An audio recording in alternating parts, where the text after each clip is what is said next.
small little project today back out here in the hayfield, and I've got lime on the way, and I break my soil samples up into a few different areas of the field based on size of the field, differences in elevations. And this 12-acre spot out to my right, half of it needed lime, the other half was okay. It would probably be a lot easier just to have the whole thing limed, and I mean, we're talking 6 acres, but that is extra money that we don't need to spend. So I'm gonna see if I can flag off an area, measure it with my GPS, see if I can identify a 6-acre square-ish, and get lime on everything else, kind of quarantine that 6 acres off. Okay, got a few flags put out. I don't know if you can see them because they're tiny, but it's obviously that I cannot walk in a straight line, but that's okay. I can straighten some of that up with the tractor. Everything to the right, I kind of consider my upper elevation of the field. Everything in this bottom swell and heading up to that side, I call half. And I think some of my wonky soil samples came out of this bottom here. That holds a lot of water, and I think that kind of jacks up the soil over time. But it's a heck of a producer because it stays the most moist, but then again, the more you take off of it, the more you got to put back. So we'll get this measured one time, see what we got. Got the GPS cranked up, got it measuring the boundary. I've done this before because I've been in this situation before where only so many certain acres needed lime and some didn't. But I don't remember what I was using as a landmark on the far side of the road here to split the field in half. I got lucky last time, I hit it pretty quick. We'll see how I do today. I sure wasn't walking in a straight line, that's for sure. But if I remember, it was most of this knoll, and I didn't get too far down in this valley. And it looks like now I've got my flags kind of halfway through the valley. I might cut that a little bit short because I can see my tire tracks pretty good because this grass is so dry. So I might do that. I should probably stick to my flags and see what I got, but I might cut it short. I don't know. Moment of truth coming up. I cut it short. I couldn't stand it. I felt like I was too deep in that swell back there. So I cut it short. We'll see. I just followed that contour.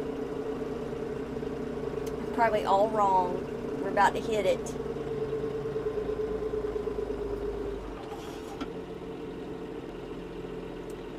I'm glad I cut it short. It took me, I saw 0.98 acres. I was like, what?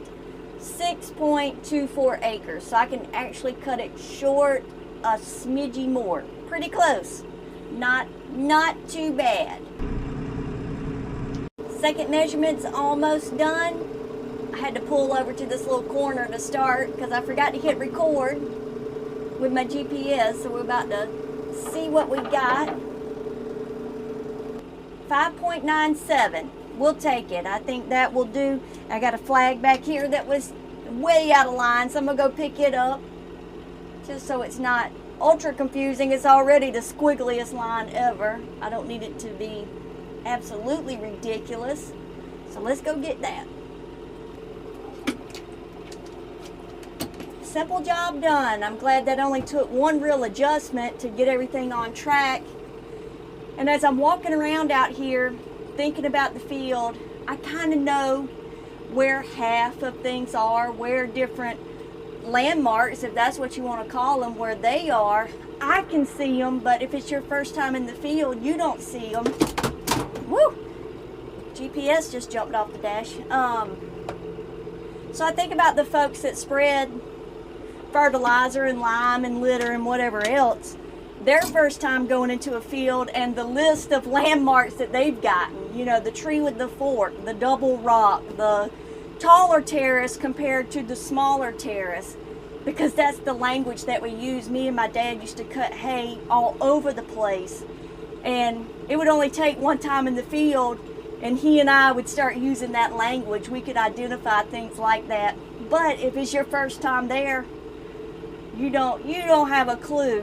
and that a lot of time there's not any real standout landmarks. That's just the stuff you learn to describe. So that kind of chuckles me up, thinking about some of the directions that these folks get that come to spread for the first time, and a landowner can't be there and is trying to give them these descriptions.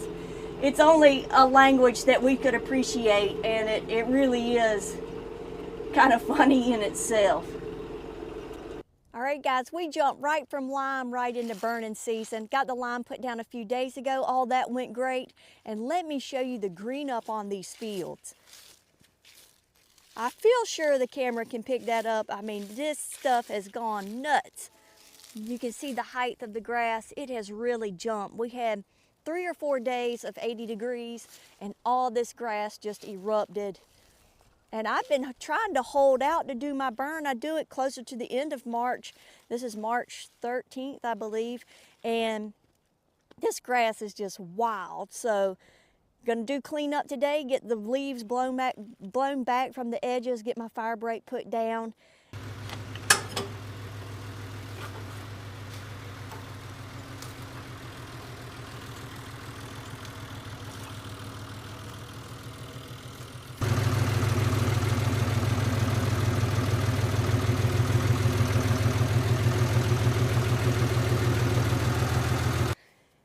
Okay, we're just getting this tiller hooked up, and I've already gotten all the leaves blown back from the ditch line, and I have to say that took about a quarter of the time that it normally does, because for the first time in history, the wind was in my favor instead of in my face. I couldn't believe what a difference that made, and I didn't have to eat dirt all day, use 2 or 3 tanks of gas. I only had a half a tank of gas and didn't have any more mixed up, and it worked out perfect. I knew then, today's going to be a good day. And I also remembered to hook this PTO shaft up first before I hook the tiller up. That it misses by a scunch, leaving you to believe that you can get it hooked up after you've hooked the 3-point hitch up, but you can't. You just cannot. I ended up sweating and using language last time I did this, so it is a very good day.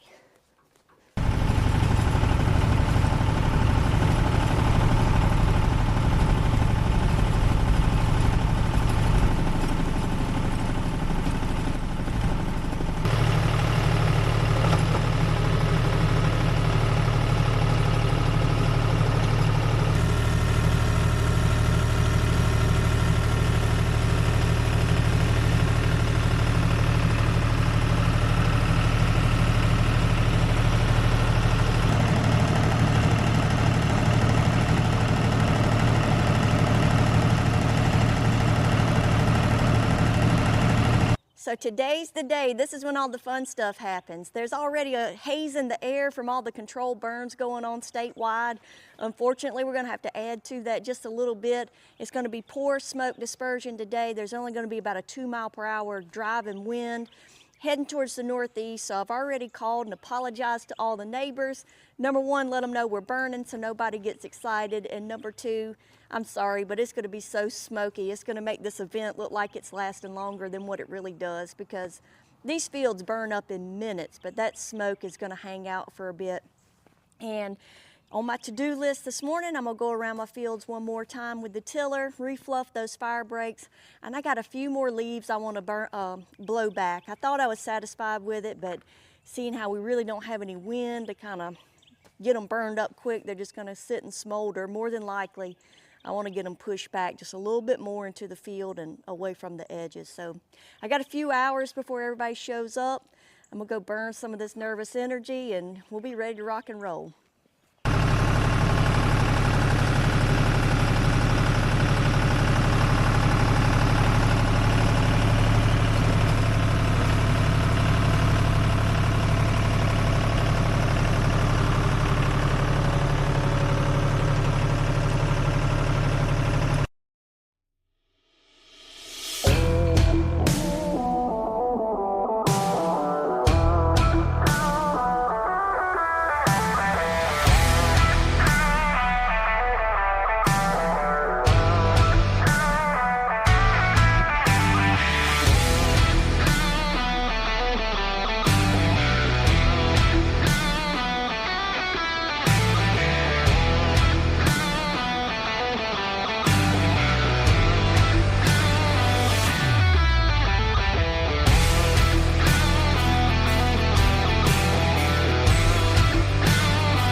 2026 is in the books, and man, this looks good. This has been one of our better burns. This burned off really nice and even. That slow moving wind really worked to my advantage. I didn't see that one coming. I thought we were going to be at a disadvantage with the smoke, but it really wasn't that bad. But it held the heat to the ground, held that fire in place long enough to burn up that green grass, burn up all the leaves from the edges. It turned out to be a really nice, clean burn. And thanks to everybody who comes out every year. Chris has been coming out here for years. He's one of our neighbors. He's with the fire department. Man, I just can't thank him enough. My brother was able to come out this year, so we had a good time. And we're just going to wait on green up. Fertilizer's next, and we'll see you guys on the next go.